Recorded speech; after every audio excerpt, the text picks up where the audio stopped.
Hola, muy buenos días y gracias. Bonjour et merci d'être connecté ici, être avec nous pour cette session d'information de l'OPS pour la région des Amériques. Je suis Sébastien Oliel du département de communication de l'OPS et cette session, comme toutes les semaines, durera environ 1 heure. Nous avons déjà reçu vos questions par le courriel et également des questions que vous poserez en direct à travers du forum. Et n'oubliez pas d'y apposer votre nom et le média auquel vous appartenez lorsque vous nous posez vos questions. Nous avons l'interprétation simultanée vers l'anglais, vers le portugais et vers le français. Et vous pouvez choisir la langue que vous souhaitez écouter en appuyant sur le bouton Interprétation. Aujourd'hui, la directrice de l'OPS, le docteur Carissa Etienne, vous parlera de l'évolution de la pandémie dans la région des Amériques et également la distribution des vaccins dans notre région. Avec le docteur Etienne, nous aurons aujourd'hui le docteur Jarbas Barbosa, directeur adjoint de l'OPS, le docteur Ciro Ugarte, directeur des urgences sanitaires à l'OPS, et le docteur Sylvain Aldigueri, directeur des incidents au sujet de la COVID-19. J'invite par conséquent le docteur Etienne pour ses remarques d'ouverture. Merci Sébastien et une très bonne journée à vous tous. Merci de nous rejoindre pour cette conférence de presse. La semaine dernière, nous avons compté plus d'1,1 million nouveaux cas de COVID-19 et nous avons enregistré 31 000 nouvelles morts signalées sur le continent américain. Et ces dernières semaines, 4 des 5 pays qui comptaient le plus grand nombre de morts au monde continue à être situé dans notre région, surtout des pays de la région Amérique.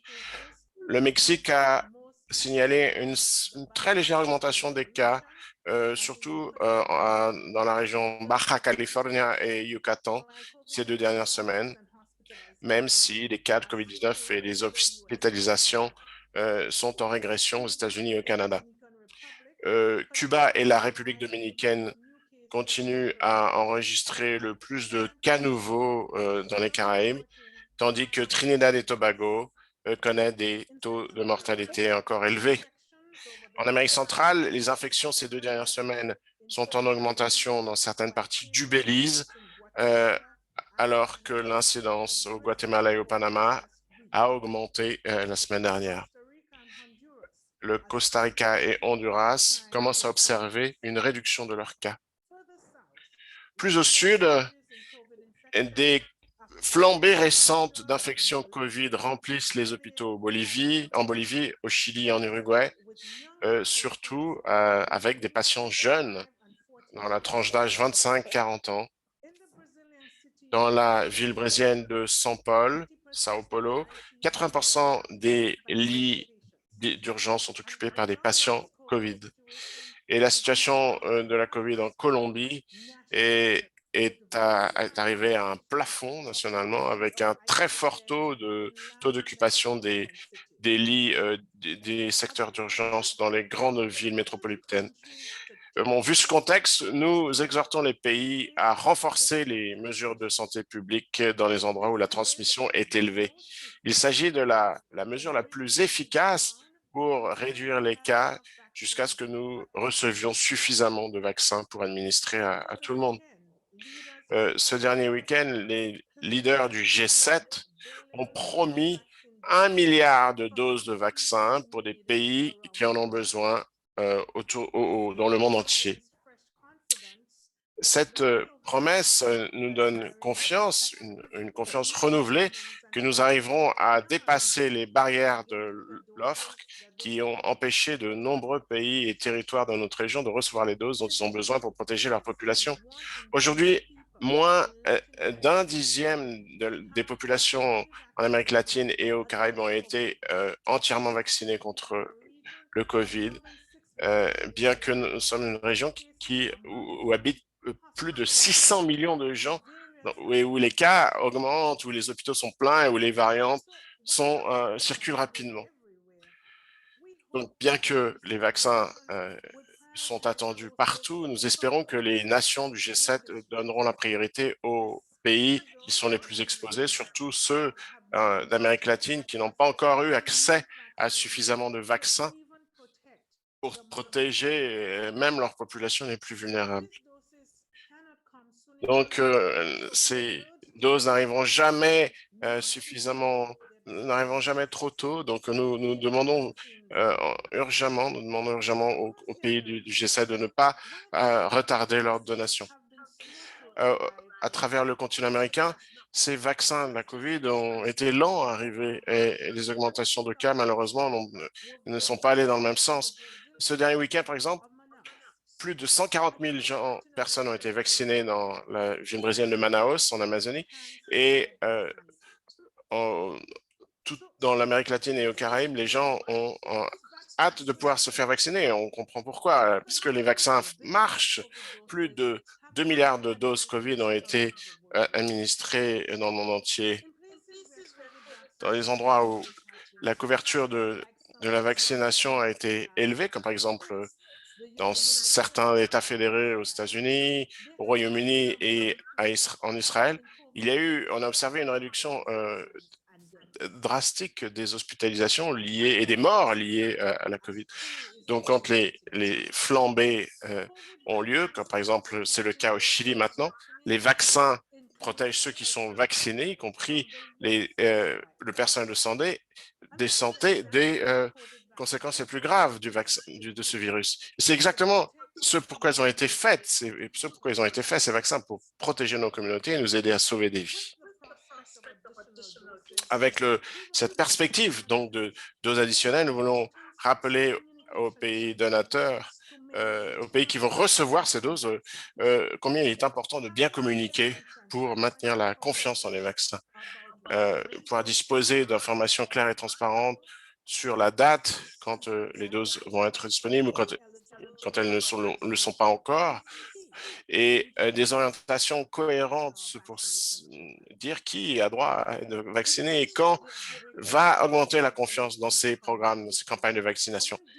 C'est quand il y a des épidémies, quand il y a des coupures dans l'information, quand les détails n'arrivent pas, que la désinformation peut prendre racine. Autant l'OMS que l'OPS ont publié des orientations que nous mettons à jour pour que les pays puissent ajuster leur campagne de vaccination. Et quand ces nouvelles doses arrivent, nous voulons également rappeler aux pays qu'il faut donner la priorité à ceux qui sont plus vulnérables, comme les personnes âgées, ceux qui sont en première ligne et ceux qui ont des maladies préexistantes. C'est clé pour pouvoir protéger les hôpitaux et sauver plus de vies. Les professionnels de santé devraient faire l'objet d'une plus grande attention parce qu'ils ne sont pas seulement plus exposés à ce virus, mais ils sont également ceux qui peuvent le mieux convaincre les gens de se faire vacciner. Les gens ont tendance à se tourner vers les professionnels de la santé, autant médecins, infirmières ou travailleurs sociaux de la santé, pour leur demander des conseils médicaux. Donc, il faut garantir que ces personnes disposent des informations pour pouvoir répondre aux questions de leur communauté et de leur famille. Pour terminer, je voudrais rappeler aux citoyens que les vaccins autorisés par l'OMS et fournis à travers le mécanisme COVAX ont été très sérieusement examinés par des experts. Donc, quand c'est votre tour de vous faire vacciner, je vous en prie, acceptez les vaccins qui sont disponibles pour vous et ne retardez pas votre vaccination. Faites-vous vacciner dès que vous êtes éligible et c'est la meilleure manière de vous protéger vous-même et vous et votre communauté. Cela signifie également que si votre type de vaccin requiert 2 doses, vous vous ferez vacciner pour la deuxième fois quand le calendrier le prévoit afin d'être protégé le mieux possible. Je vais être clair que le premier problème sur le continent américain, c'est l'accès au vaccin et pas le rejet du vaccin. À travers l'Amérique latine et dans les Caraïbes, nous avons un long héritage de campagnes d'immunisation et de confiance dans le pouvoir de guérison des vaccins. Quand les nouvelles doses seront disponibles, les pays seront prêts à les distribuer très rapidement et l'OPS travaillera sans s'arrêter pour faire en sorte que les vaccins atteignent tous les coins de notre région jusqu'à ce que la pandémie soit derrière nous. Nous comptons sur nos leaders et sur le soutien de la communauté mondiale pour garantir que les Américains reçoivent les doses dont ils en ont besoin le plus possible afin de sauver des vies. Merci beaucoup, Dr. Etienne. Nous passons maintenant aux questions que vous nous avez déjà fait parvenir par le courriel et que vous nous envoyez maintenant à travers du Q&A. N'oubliez pas d'indiquer votre nom et votre média dans vos questions. La première question nous vient de Ernesto London de New York Question Times d'Ernesto en anglais. London. Au Brésil, les travailleurs de la santé se sont montrés inquiets du nombre de gens qui apparemment sautent leur rendez-vous pour leur deuxième dose. Est-ce que c'est un phénomène que l'OPS est en train de suivre? Est-ce que c'est répandu dans la région, dans les populations qui sont éligibles au vaccin, à cette vaccination? Donc, merci Ernesto Londono du New York Times pour votre question. Nous avons effectivement reçu des signalements que cela a lieu dans certains pays et même si on a peu de données, nous ne pensons pas qu'il s'agisse d'un phénomène c'est largement répandu, mais bon, ça ne devrait pas arriver.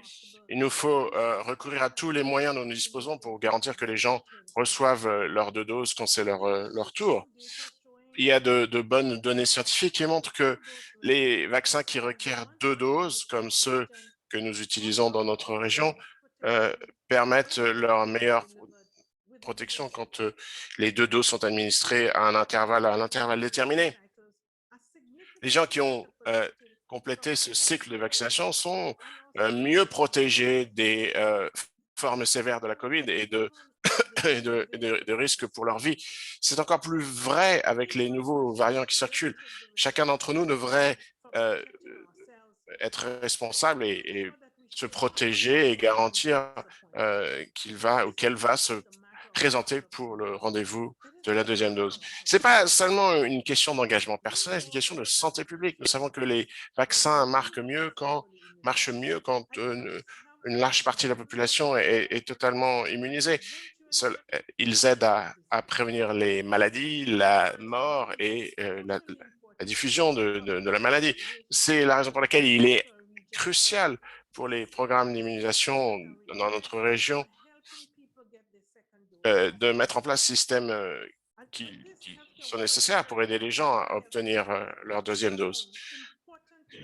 En tant que les premiers contacts dans le domaine de la santé, les professionnels de santé ont un rôle fondamental à jouer pour effectuer le suivi des membres de communauté de toutes les manières possibles. Quand les gens ne se présentent pas pour ce rendez-vous de la deuxième dose, les services de santé devraient faire un geste et aller vers les communautés en proposant ce vaccin où que les gens soient, que ce soit dans des villages retirés ou dans des bidonvilles urbains. Il y a tellement d'inégalités qu'il nous faut garantir que la plupart des vaccins que nous avons entre nos mains sont distribués. En finir pour de bon avec cette pandémie nécessite que nous n'ayons pas seulement accès aux vaccins, mais que nous les distribuions de façon large et que nous atteignions 70 à 90% de nos populations. Merci. Merci, Dr. Etienne. La question suivante nous vient de David Zapata de La Prensa au Honduras qui nous demande quelle est l'opinion de l'OPS sur la façon dont la vaccination contre le COVID-19 progresse en Amérique latine, plus précisément au Honduras, qui est l'un des pays de la région d'Amérique centrale les moins vaccinés. Dr. Barbosa, merci pour cette question. David, notre directrice l'a dit dans toutes les conférences de presse que nous considérons que l'Amérique latine a besoin de beaucoup plus de vaccins concernant l'heure actuelle. C'est une réalité que l'Amérique latine et les Caraïbes continuent à être un épicentre avec des taux élevés de décès dans plusieurs pays et l'accès est toujours très limité pour beaucoup de raisons que vous connaissez tous.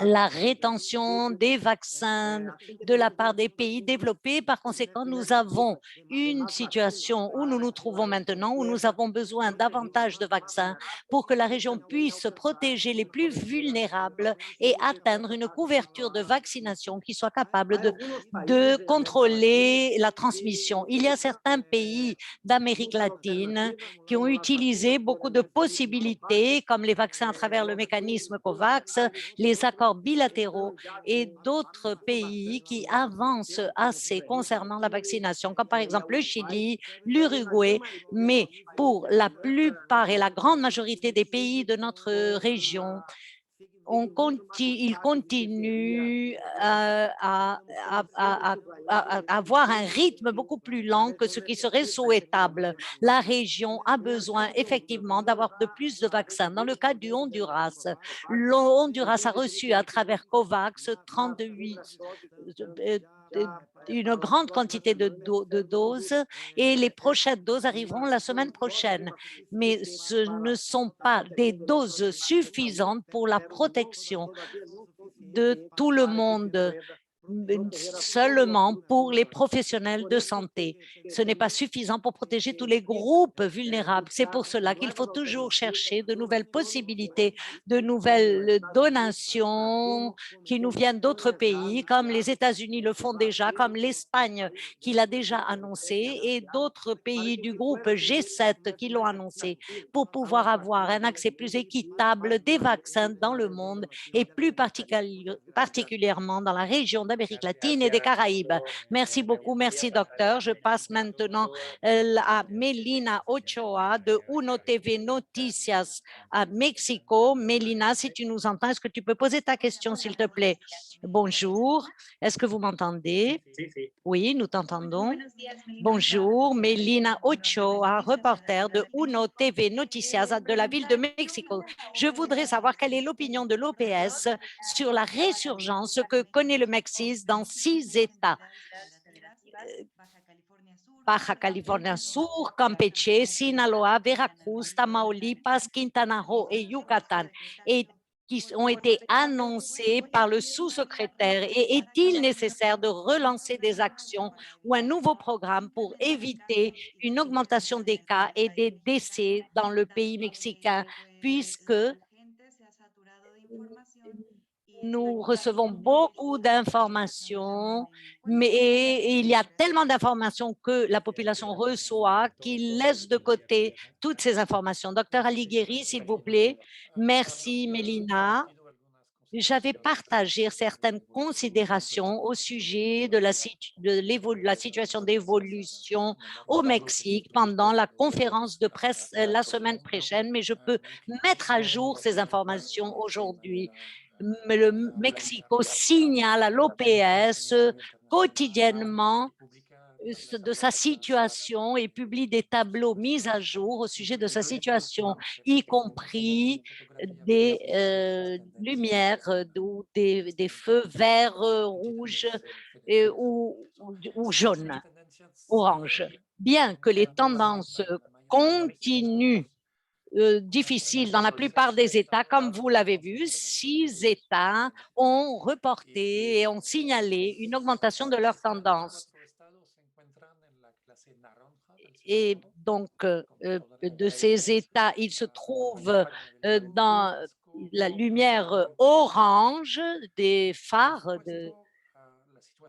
Bien évidemment, la situation de ces États qui sont plus touristiques, tels que la péninsule du Yucatan ou la Baja California, ils ont besoin d'une évaluation très précise concernant leurs connexions nationales et internationales. Dans ce sens, les autorités sanitaires fédérales nous ont informés et signalé de ces faits et les mesures de prévention ont été réactivées. Mais un nouveau programme dans ce contexte, non. On recommande d'appliquer le plan qui existe déjà, qui contient plusieurs piliers, mais en insistant sur les aspects suivants: la promotion et l'application stricte des mesures de prévention pharmacologique, qui sont les mesures de santé publique, l'accélération du vaccin pour couvrir le plus possible de personnes, un renforcement de la surveillance des variants qui circulent au Mexique, les variants du SARS-CoV-2, et lorsqu'on aura caractérisé ces flambées avec les informations que nous avons, et utiliser les instruments de surveillance de ces flambées, la Corvatra, par exemple, de l'OMS, qui a été adopté depuis l'année dernière par les autorités fédérales et les instituts nationaux. Donc, véritablement, je répète, il faut mettre en œuvre d'une manière renforcée le plan qui existe déjà, en insistant sur les 4 aspects que je viens de vous mentionner, de vous dire. Donc, j'espère avoir répondu à votre question. Merci, docteur. Nous avons des questions qui se rapportent au début de l'hiver maintenant, et, et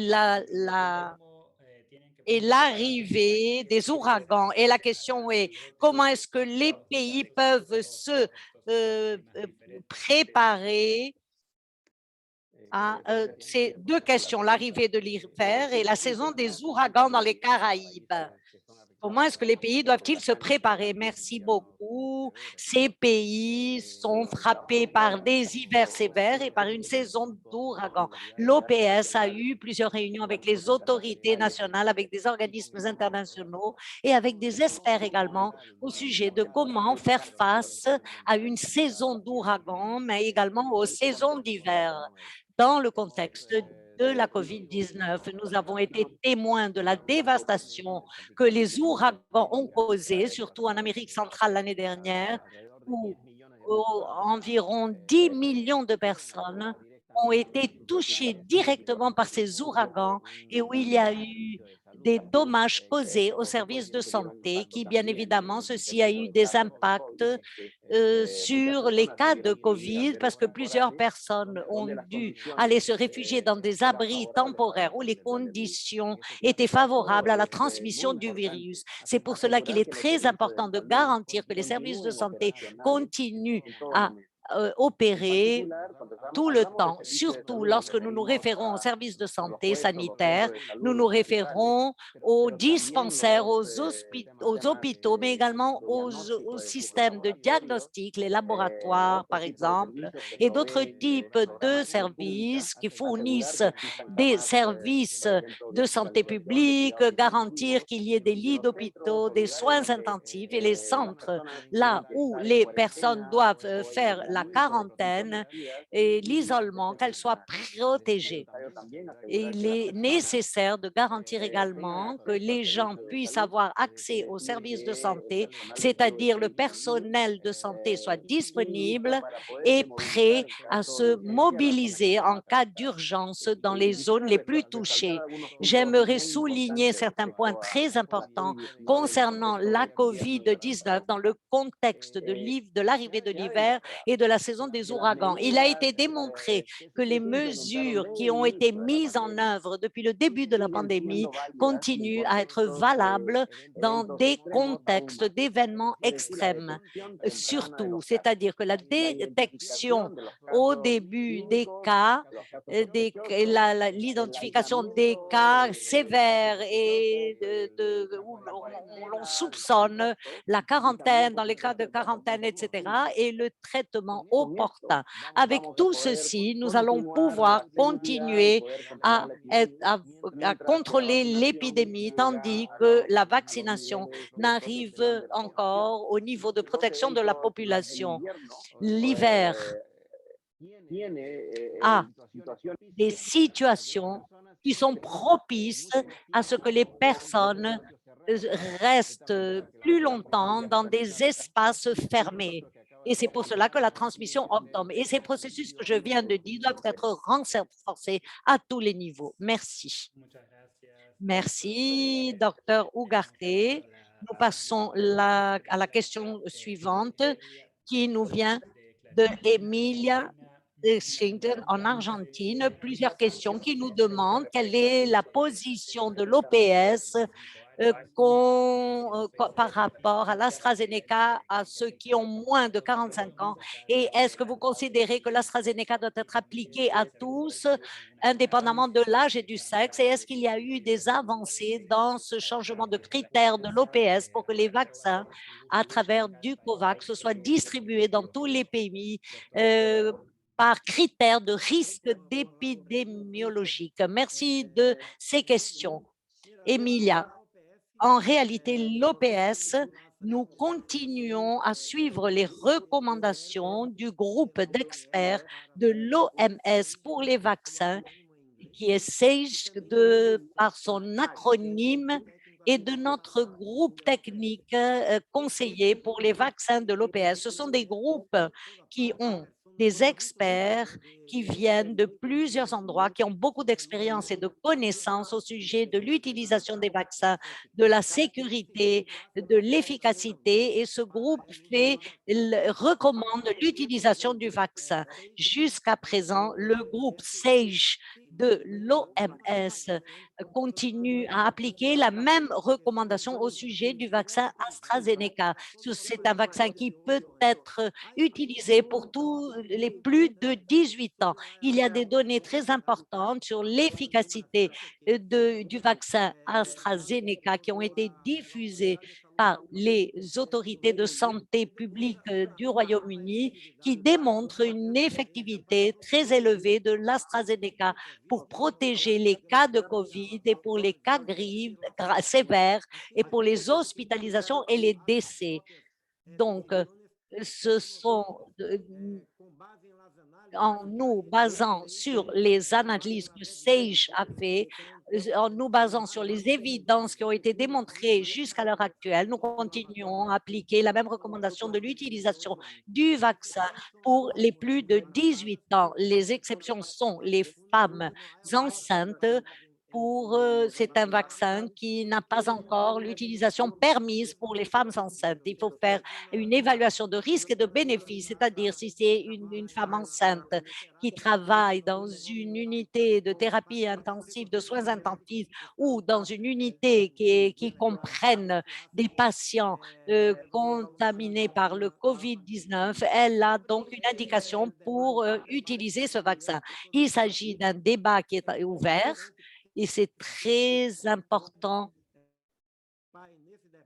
que nous le fassions parce que ceci fait partie de la gouvernance du COVAX. Nous aurons une réunion au mois de juillet du Conseil et nous pensons qu'il serait important d'avoir sans aucun doute certains critères au sujet de l'épidémie ou comment se trouve la situation épidémiologique pour que tous les pays puissent recevoir les proportions qu'ils se sont engagés à recevoir à travers le mécanisme COVAX jusqu'à la fin de l'année ou l'année prochaine, c'est-à-dire qu'ils reçoivent ce qu'ils ont demandé ou ce qui leur a été attribué, mais que la file de livraison, est-ce qu'il pourrait y avoir des critères pour que les pays qui courent le plus de risques reçoivent les vaccins avant les autres? C'est un débat très important et il nous faut atteindre un consensus entre les pays et ceux qui coordonnent le mécanisme COVAX, Gavi, l'OMS pour pouvoir pour que ce soit très bien coordonné entre tous les pays et d'avoir des critères qui puissent perfectionner la question de livraison des vaccins. Merci. Merci, docteur. La question suivante nous vient de Jean Silvano de Voice of America en anglais. Plusieurs questions. Comment l'OPS aide Haïti à éviter une épidémie et des nouvelles infections? Haïti attend une livraison de vaccins prochainement. Est-ce que l'OPS fait partie de cette opération de partage Est-ce que cette opération va continuer dans le futur? Et également, est-ce que le bureau de l'OPS à Port-au-Prince fait partie de la campagne de motivation de la population pour la vaccination de la COVID-19 et encourage la population à se faire vacciner? Docteur Aldigueri, est-ce que vous pouvez commencer? Ensuite, docteur Barbosa, est-ce que vous continuez à répondre? Oui, bien sûr, Sébastien. Je vais commencer peut-être à couvrir la première partie et le troisième point également. L'OPS aide effectivement les autorités haïtiennes pour tous les piliers de la réponse, du plan de réponse contre la COVID-19. Et comme dans des urgences antérieures, nous avons pris position dans le hangar, l'entrepôt national. Donc, on fournit une aide directe au ministère de la Santé, mais nous travaillons également avec d'autres partenaires nationaux comme le Centre Gesquio, nos amis la santé et d'autres, et coordonnons étroitement avec les partenaires internationaux comme le CDC américain et le réseau d'alerte mondial. À partir de ces piliers de notre réponse, j'aimerais souligner un certain nombre d'entre eux. Et bien entendu, on pourra compléter, Monsieur Dr Barbosa me complétera ensuite.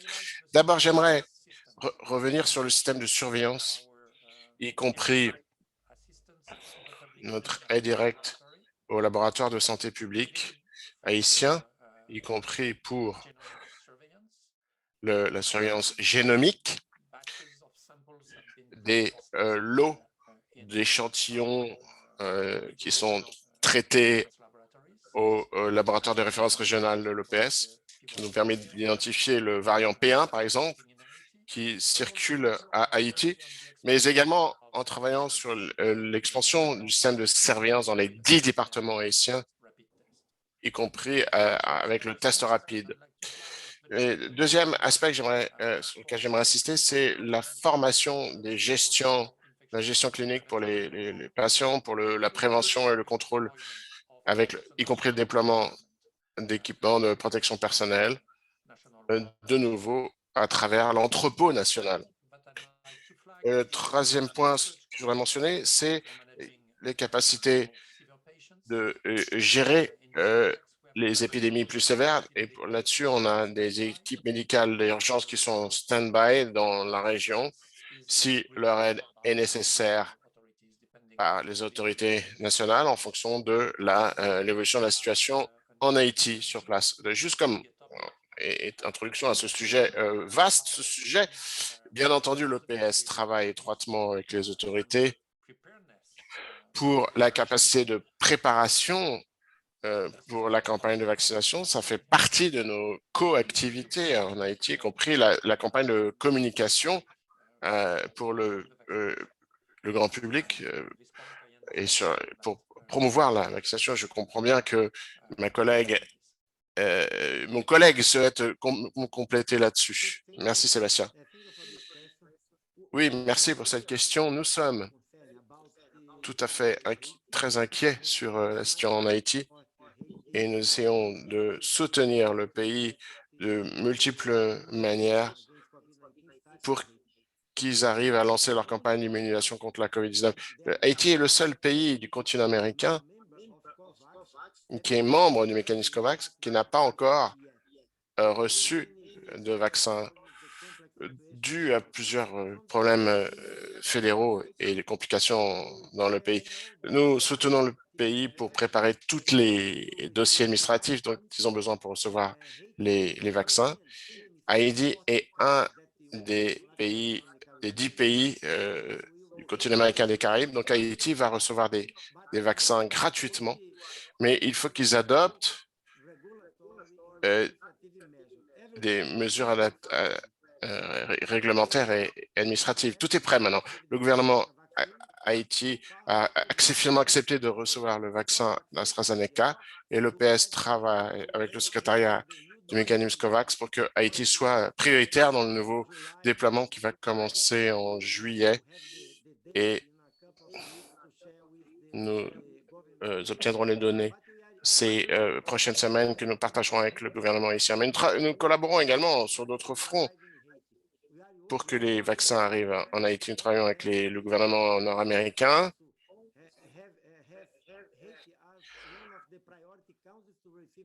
qui, pour eux, est prioritaire pour l'envoi de vaccins. Nous travaillons de façon quotidienne avec le gouvernement nord-américain pour relever tous les défis logistiques, administratifs et logistiques et juridiques pour acheminer les vaccins. C'est très important parce que, comme ainsi que Sylvain Duguerry l'a mentionné, Haïti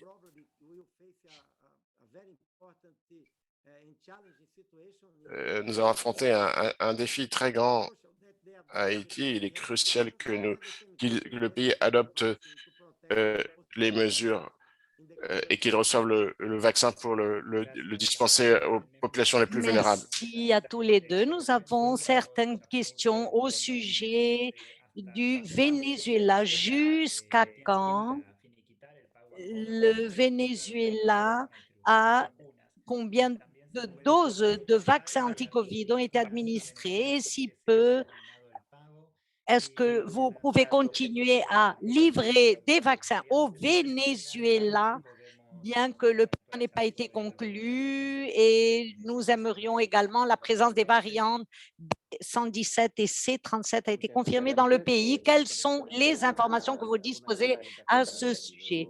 Donc, je vais vous répondre au sujet du Venezuela sur les questions générales et après, je passe la parole au docteur Barbosa. Comme vous le savez, il y a une modalité de paiement que les pays qui ont choisi à travers une modalité, choisir les vaccins qu'ils vont recevoir, doivent effectuer un paiement soldé. Mais il y a une quantité qu'il est nécessaire.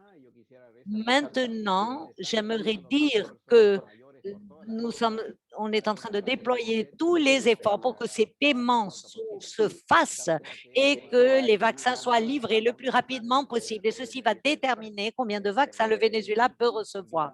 Et également au sujet de quels vaccins ils vont recevoir. Concernant les variantes, j'aimerais dire que le Venezuela a reçu du soutien de la part de l'OPS, aussi bien à un niveau régional comme du bureau du pays, pour qu'il ait la capacité de détecter ces variants. Ce travail a été fait conjointement avec l'Institut national d'hygiène, avec l'Institut de recherche scientifique.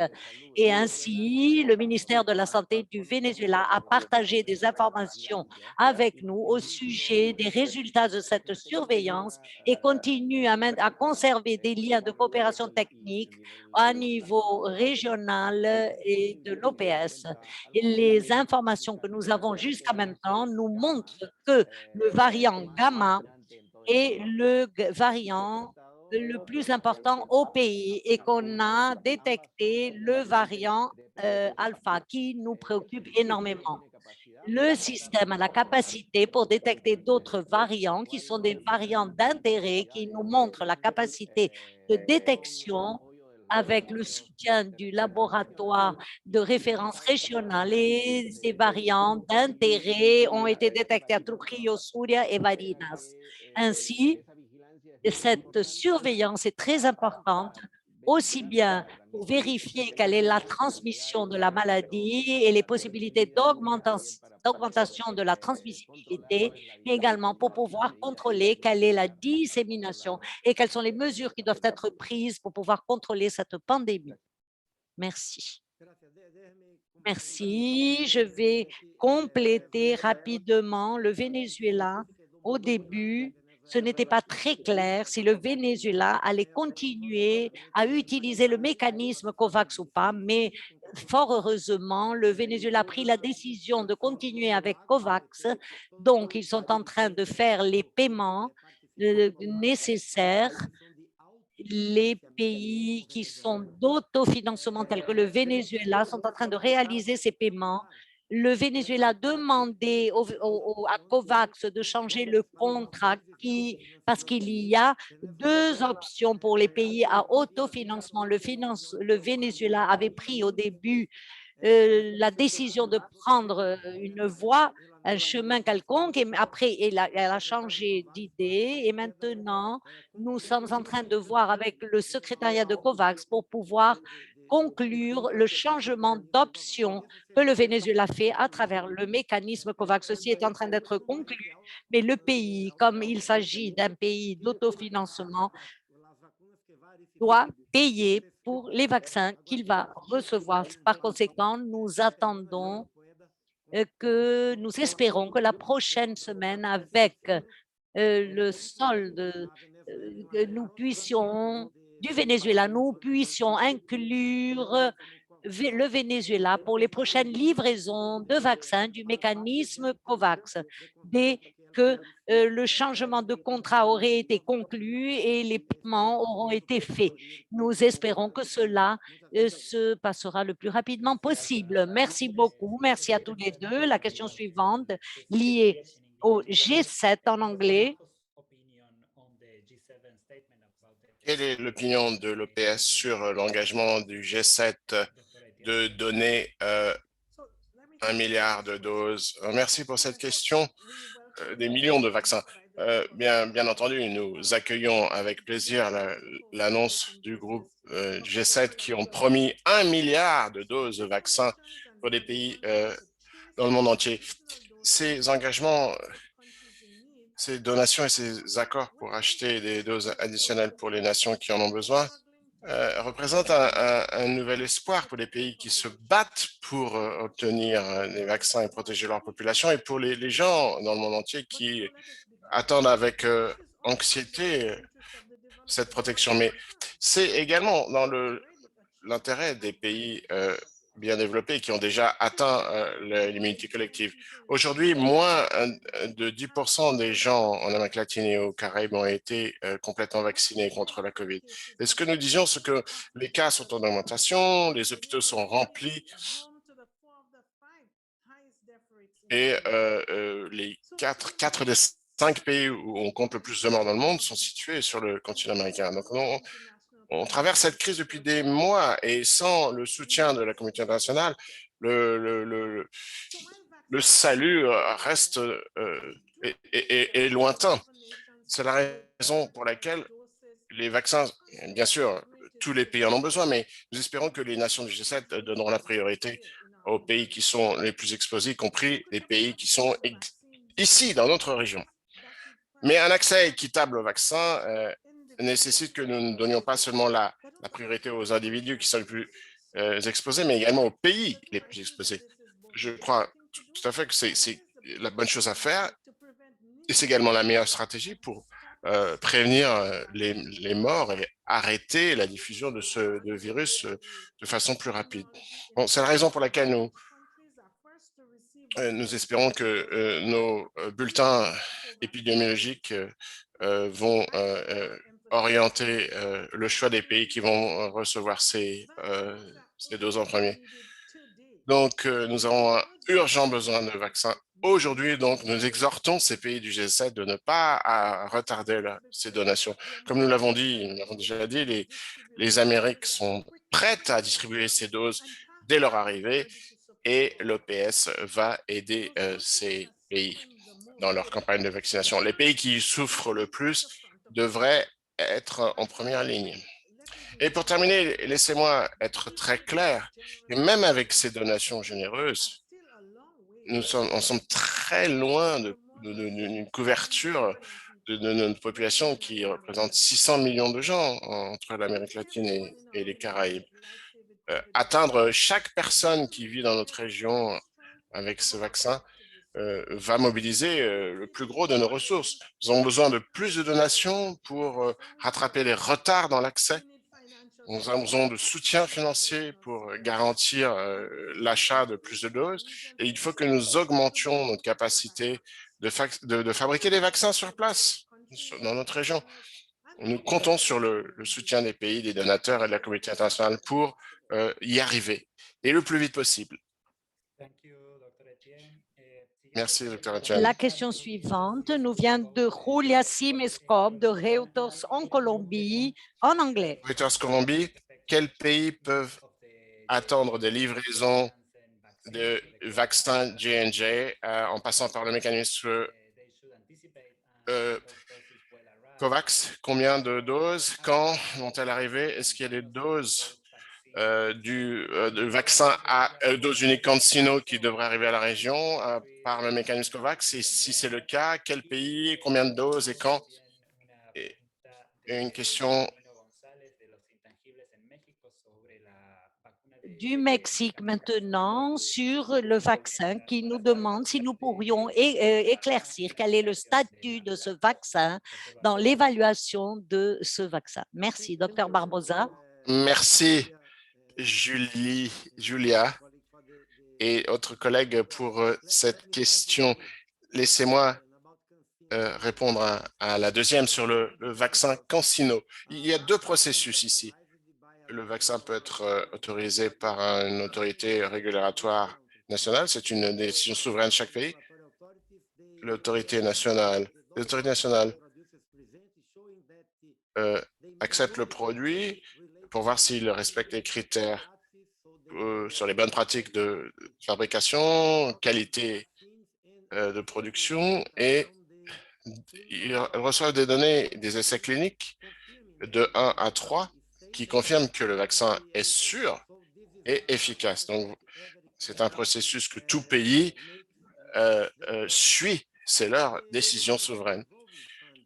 Le fonds rotatif de l'OPS, qui est l'un des deux mécanismes d'achat à travers le mécanisme COVAX, donc on a recours à la liste au mécanisme d'autorisation d'urgence de l'OMS pour décider quels vaccins peuvent entrer dans le portefeuille qui va être livré à tel ou tel pays. Les vaccins donc présentent des données qui vont être étudiées par ce groupe d'experts de l'OMS pour réaliser cette évaluation. On ne parle pas seulement du personnel de l'OMS, mais également de groupes techniques au sein de l'OMS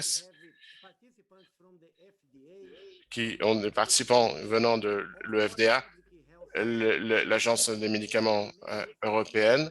Ils réalisent une évaluation et ils prennent une décision.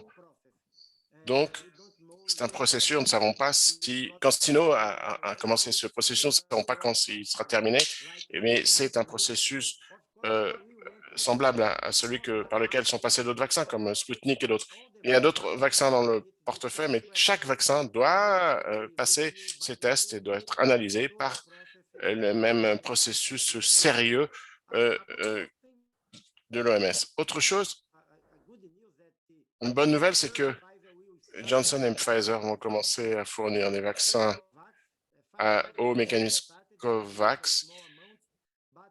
Le processus a déjà commencé et à partir de juillet, nous disposerons de plus de vaccins de la part de Janssen et COVAX. Janssen est un vaccin très important pour certains pays parce que c'est un vaccin à dose unique.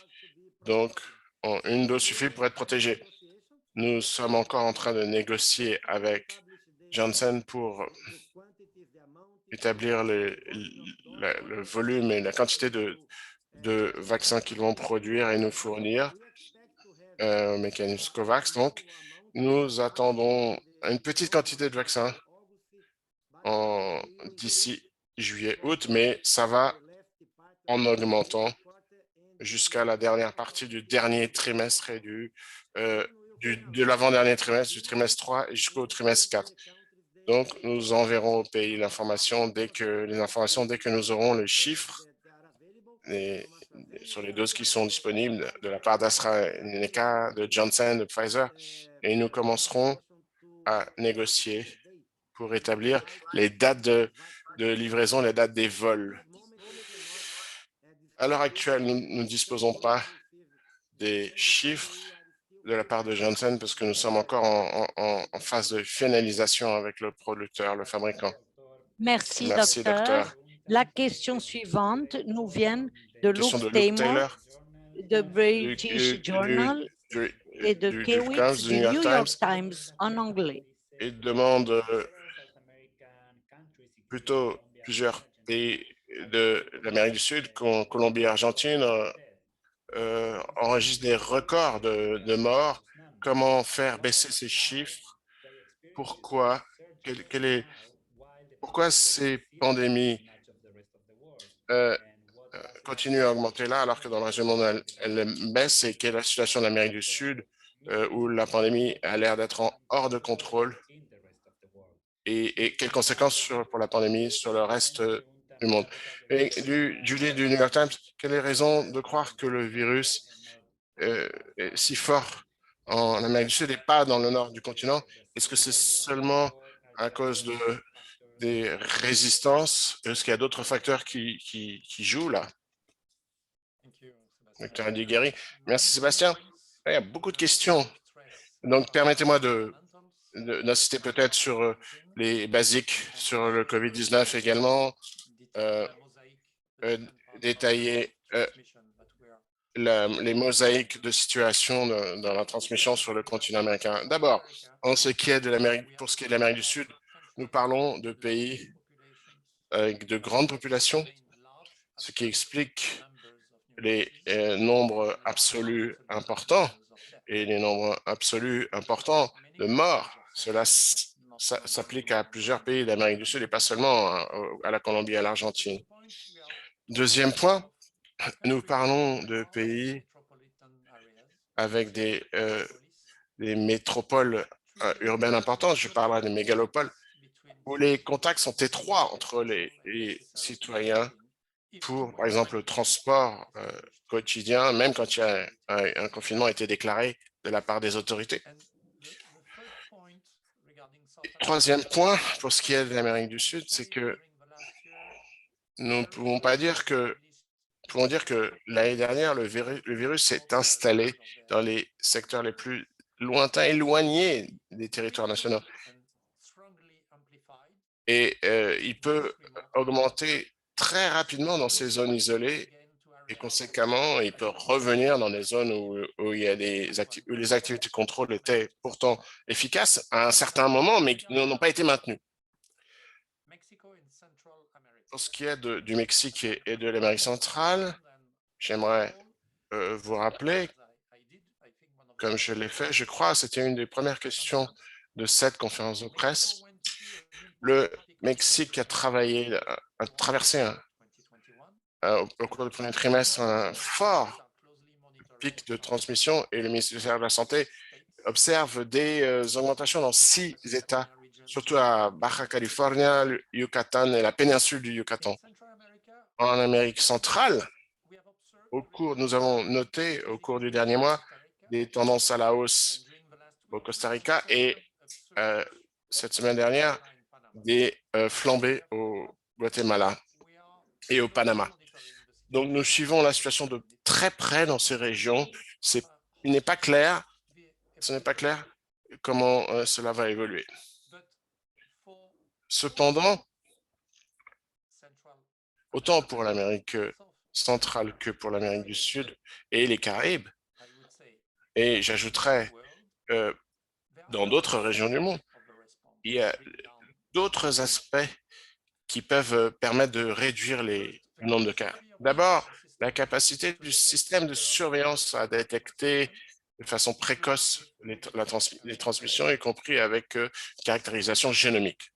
Deuxièmement, déclenché par justement le système de détection précoce, la capacité des gouvernements centraux et locaux de mettre en place des mesures de santé publique rapidement et de les maintenir selon l'évolution. Et pour terminer, la capacité des systèmes de santé de gérer un nombre élevé d'hospitalisations, y compris qui nécessitent des soins importants pour réduire le taux de mortalité.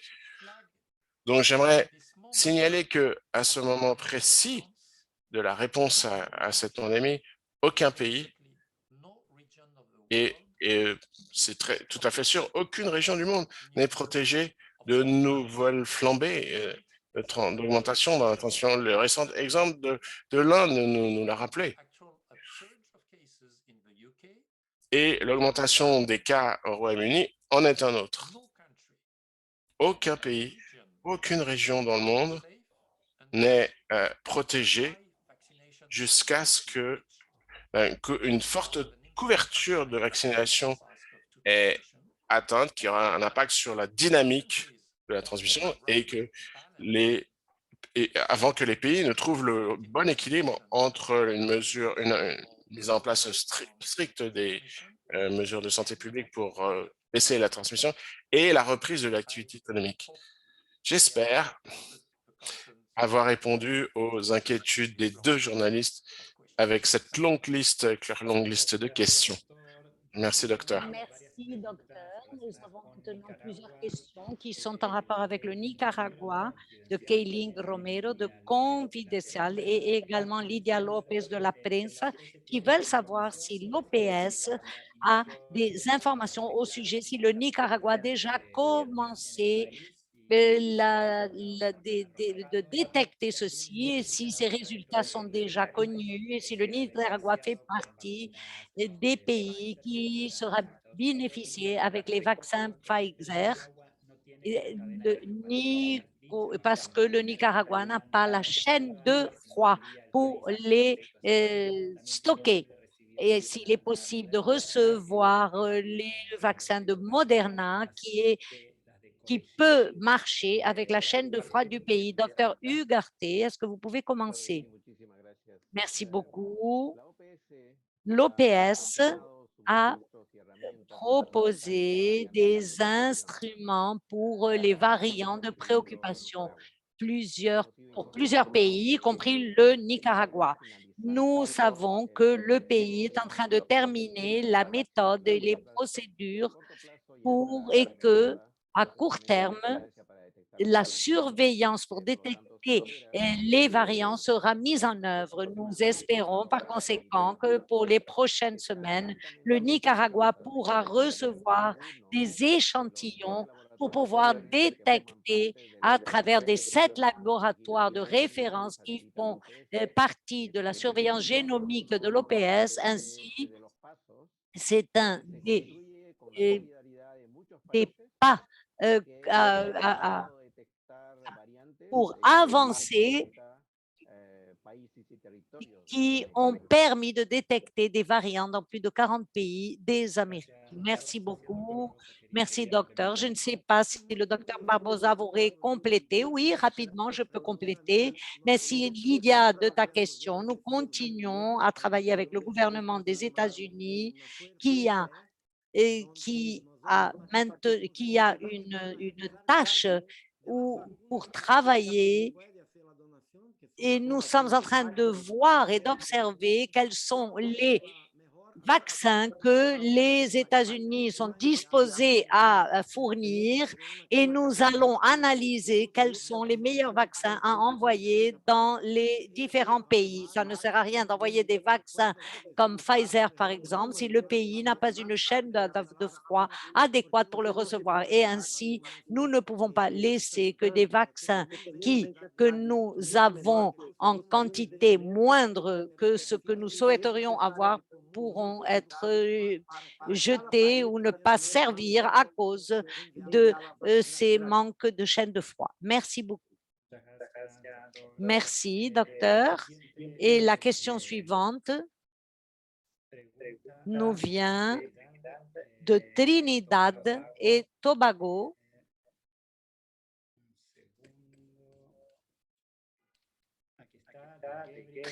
De Gabriel Alvarado de Newsdate en anglais. Il dit, il dit que la Trinidad est un des pays les plus touchés et que le pays se trouve en un état d'urgence et que ceci a touché toute la population et demande quelles sont les recommandations de l'OPS pour ce pays. Docteur Aldigueri, s'il vous plaît. Merci. C'est une question qui vient de Trinidad et Tobago, donc on va la répondre en anglais. Je vais répondre en anglais. Donc, les autorités de Trinidad et Tobago, les autorités nationales, signalent de nouveaux cas et l'OPS, et on fait appel aux autorités internationales. Nous sommes conscient de l'évaluation des autorités de Trinidad et Tobago. Au 14 juin, 29 000 cas et un peu plus de 600 morts. Pendant la crise de la pandémie, plusieurs grandes villes et de pays ont recouru au confinement, à des mesures de santé publique, comme c'est le cas également actuellement en Trinidad et Tobago, afin de réduire l'intensité de la transmission en limitant, réduisant les mouvements de déplacement de la population. L'OPS est tout à fait consciente de ces mesures de santé publique qui ont un impact sur l'économie du pays.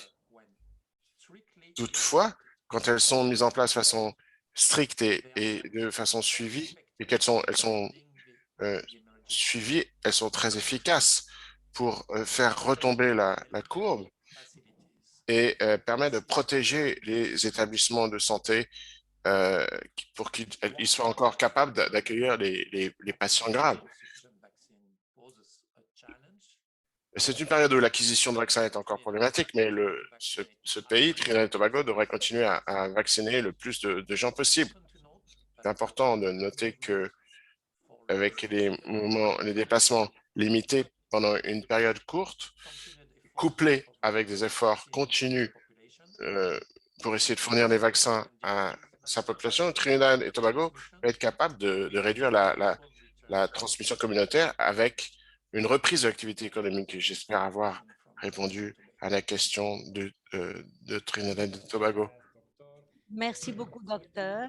Et la question suivante nous vient de Spectrum, du Miami Herald. Jacqueline Chaster du Miami Herald dit que Haïti a trouvé 75% des répondants ne voulaient pas prendre le vaccin sans résistance, et elle dit que l'OPS a conduit sa propre enquête. Est-ce que c'est cohérent avec ce que vous avez trouvé et comment vous luttez contre ce type de pratique? Parce que à ce niveau, le gouvernement n'a commencé aucune campagne de vaccination, la distribution est floue et les dommages au niveau des campagnes de publication, de communication est catastrophique. C'est un sujet très important et dès le début, l'EPS fournit son aide technique aux États membres parce que pour qu'une campagne d'immunisation soit bonne, on a besoin des vaccins, bien entendu. Sans les vaccins, on ne peut rien faire, mais il faut également beaucoup d'autres activités autour de la vaccination. Une bonne communication, une stratégie de communication est l'un de ces aspects et peut-être le plus crucial aujourd'hui. Malheureusement,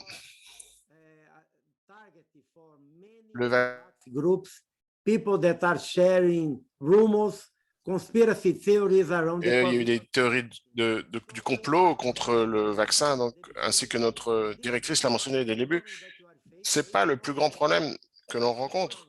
Le pays a une tradition longue et notre région de campagne de vaccination contre d'autres épidémies, mais il est très important que les autorités nationales dans chaque pays établissent une chaîne de communication transparente et directe avec les travailleurs de la santé, avec les communautés, avec leur population, pour montrant leurs données. Il ne s'agit pas d'hypothèses, nous disposons de données maintenant, de la vie réelle qui montre que le vaccin peut sauver des vies et contribuer à contrôler cette pandémie et à permettre que des pays se remettent de l'impact très important subi par leurs économies. Donc, nous soutenons le ministre haïtien de la Santé et bien entendu, grâce à notre bureau pays à Port-au-Prince et ici de Washington, nous collaborons avec le ministère haïtien de la Santé pour améliorer la communication et montrer les preuves scientifiques à la population et aux travailleurs de la santé pour que ces gens nous soutiennent et acceptent le vaccin qui va sauver leur vie.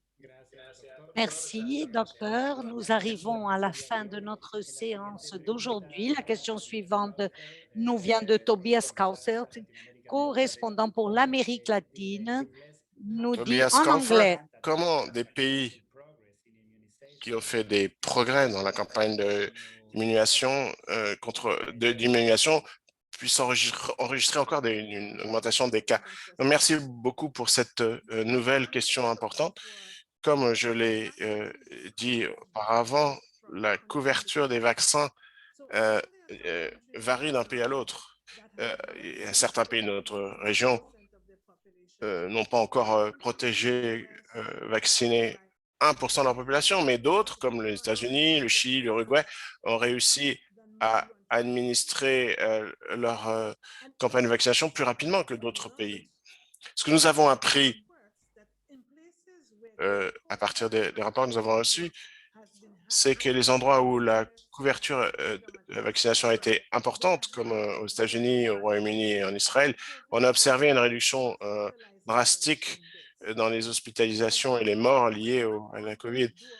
Mais quand il y a des épidémies, comme nous l'avons vu au Chili, les vaccins protègent les gens des pires formes de ce virus. Si vous vous rappelez mes remarques antérieures, j'ai quand même dit que les groupes les plus hospitalisés dans ce pays sont ceux de 20, la tranche d'âge de 20 à 49 ans. Ce n'est pas les personnes prioritaires dans nos pays quand nous avons défini les priorités pour la vaccination. Et cette protection est exactement ce que les vaccins ont été de faire, c'est-à-dire protéger les plus vulnérables. Donc, ça protège les groupes prioritaires qu'on a définis en premier abord. Donc, une des choses sur lesquelles il nous faut être clair, c'est que les vaccins ne vont pas arriver à stopper une flambée active. Ces flambées peuvent toujours revenir, même avec une bonne couverture vaccinale. Aucun pays n'a atteint ce qu'on appelle l'immunité collective. Et donc, il faut encore étudier pour voir comment on peut protéger les populations au niveau national à une époque où des variants circulent. Par conséquent, les vaccins sont simplement un outil dans notre arsenal anti-COVID. C'est la raison pour laquelle il faut insister sur l'importance de faire confiance aux mesures de santé publique, même si les campagnes de vaccination ont commencé. Il faut continuer jusqu'à ce que une couverture suffisante ait été atteinte. Les pays doivent continuer à soutenir les tests, le traçage, la recherche de contacts pour limiter les épidémies. Et les gens devraient continuer à disposer des outils et du soutien dont ils ont besoin pour se protéger et protéger les autres de l'infection. Comme nous l'avons dit, les gens doivent suivre les mesures de santé sociale, distanciation, lavage de mains, éviter les lieux peuplés en intérieur. Comme je l'ai déjà dit, pour en finir avec cette pandémie, il va falloir avoir recours à tous ces outils qui sont à notre disposition. Merci de nouveau pour nous avoir suivis aujourd'hui pour cette conférence de presse. Je vous souhaite à tous et à toutes une semaine en sécurité. Merci beaucoup, Dr. Etienne. Nous arrivons à la fin de notre séance d'aujourd'hui. Rappelez-vous que vous pourrez obtenir plus d'informations sur la page Internet de l'OPS. Et nous avons des rapports quotidiens pour vous informer de la situation actuelle. Vous pouvez trouver sur la page www.coronavirus et vous avez pour des informations mises à jour. Merci beaucoup à nouveau et nous continuons à être en contact. Merci beaucoup.